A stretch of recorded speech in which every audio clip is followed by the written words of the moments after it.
Bulletin का बाकायदा आगाज़ करेंगे। मुस्लिम लीग नून के मरकजी पार्लिमानी बोर्ड के इजलास से खिताब करते हुए मियां नवाज शरीफ का कहना है कि मुल्क में सबसे बड़ा डाका 190 मिलियन पाउंड है। मुल्क का 60 अरब खा जाओगे तो बिजली महंगी ही होगी। बोले कौम की खिदमत के साथ दूध का दूध और पानी का पानी भी चाहते हैं। कौम को बताएं इस मुल्क में डाका किसने डाला।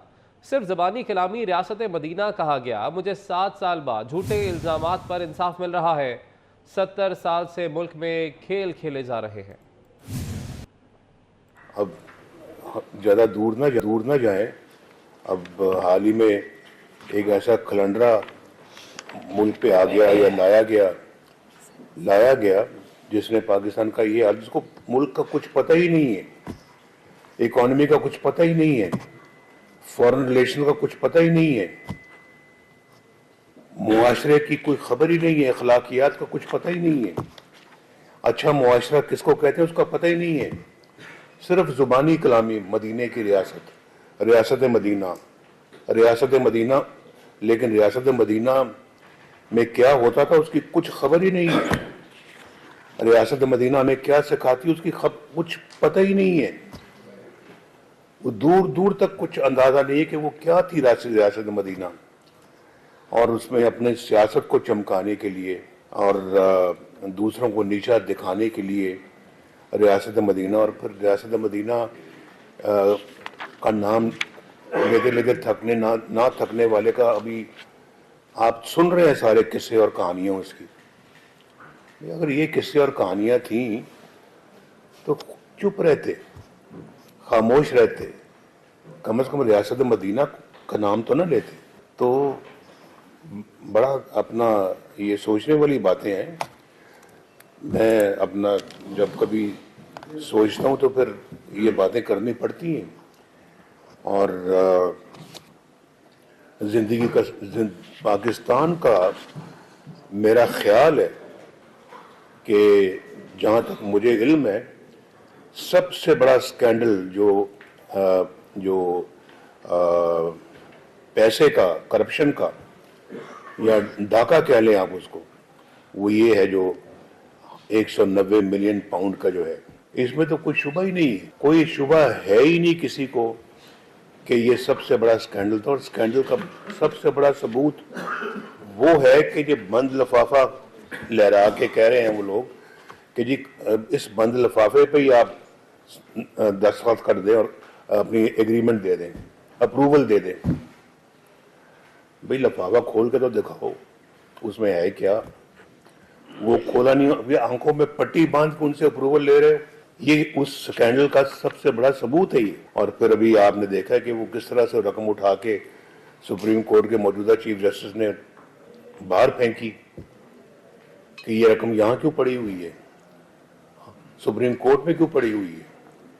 ये तो हुकूमत पाकिस्तान का पैसा वहां जाना चाहिए।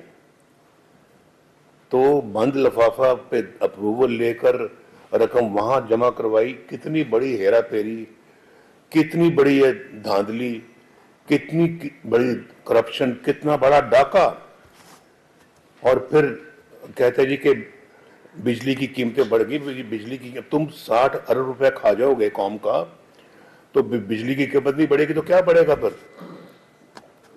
ये 60 अरब रुपया अगर ना तुम खाते तो शायद 200-300 यूनिट वाले लोग जो है उनको हम मुफ्त बिजली देते। तो इस तरह से और हम इल्ज़ाम हम पे लगाते हो कि बेटे से तनख्वाह नहीं ली और सजाएं हमें दिलवाते हो। और देखें कितने अफसोस की बात, यानी हमारे ऊपर तो ये चार्जेस हैं जिसके लिए जेलों में भी डाला गया, जिसके लिए सजाएं भी दी गई और जिसके लिए पूरी पार्टी के सरकर्दा लोगों को और पूरे ख़ानदान के लोगों को, मैं, मेरा भाई, मेरा बेटी, मेरे भतीजे, मेरे और हमारी पार्टी के लोग जो मुख्तलिफ झूठे इल्ज़ामात में जिनको अंदर कर दिया आप लोगों ने, जिनको मुझे आज 7 साल के बाद इंसाफ मिल रहा है। 2016 से शुरू हुआ और आज 2023 में मुझे इंसाफ मिला। यानी कि जुल्म तो आपने ढाया, लेकिन जुल्म का इजाला करते करते कितने साल लग गए।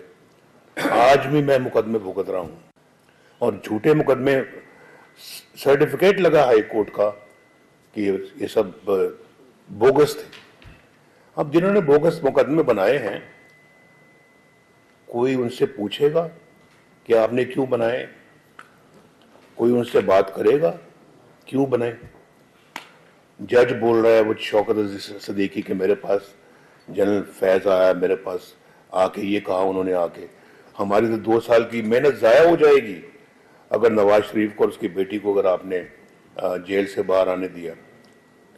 अब बताएं मुझे, खुद साकिर निसार की ऑडियो टेप है कि ये तो हमने तो इनको अंदर रखना है और इमरान खान को लाना है। अब ये सुप्रीम कोर्ट का चीफ जस्टिस या सुप्रीम कोर्ट का चीफ जस्टिस ये बातें कर रहा है और फिर उसी ने अपने दौर में चेक करना कि उसी के दौर में ये 190 मिलियन पाउंड के जो पैसे थे वो सुप्रीम आए थे। पाकिस्तान स्टॉक मार्केट में रिकॉर्ड पे रिकॉर्ड बनने लगे। आज स्टॉक मार्केट के दूसरे सेशन में भी मस्बत रुझान जारी है। 100 इंडेक्स में 1533 पॉइंट्स का इजाफा रिकॉर्ड किया गया। 100 इंडेक्स 66,250 की नई बुलंद तरीन सतह पर ट्रेड कर रहा है।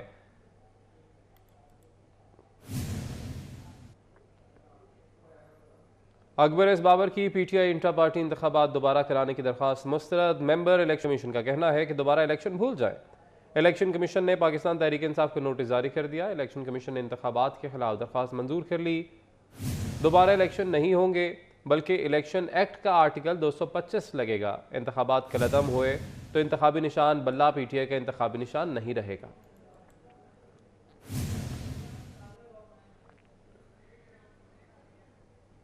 अकबर एस बाबर की पीटीआई इंट्रा पार्टी इंतखाबात दोबारा कराने की दरख्वास्त मुस्तरद। मेंबर इलेक्शन कमीशन का कहना है कि दोबारा इलेक्शन भूल जाए। इलेक्शन कमीशन ने पाकिस्तान तहरीक इंसाफ को नोटिस जारी कर दिया। इलेक्शन कमीशन ने इंतखाबात के खिलाफ दरख्वास्त मंजूर कर ली। दोबारा इलेक्शन नहीं होंगे बल्कि इलेक्शन एक्ट का आर्टिकल 225 लगेगा। इंतखाबात कलअदम हुए तो इंतखाबी निशान बल्ला पीटीआई का इंतखाबी निशान नहीं रहेगा।